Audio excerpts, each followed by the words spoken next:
Frugal at saka gainsay.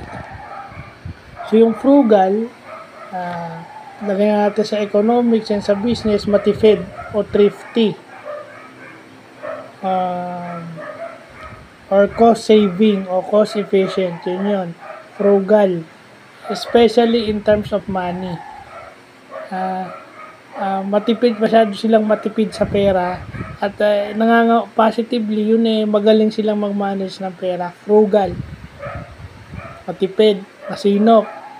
Pero pagka gainsay naman, yung gainsay parang deny. Okay, yun yung other word ng denial o in denial. So pag narinig niyo yung isang foreigner na sinasabi o yung isang apam sinasabing gainsay, deny yun. Diba? Pag narinig nyo or ginagawa sa inyo, ibig sabihin nagde-deny yung gainsay.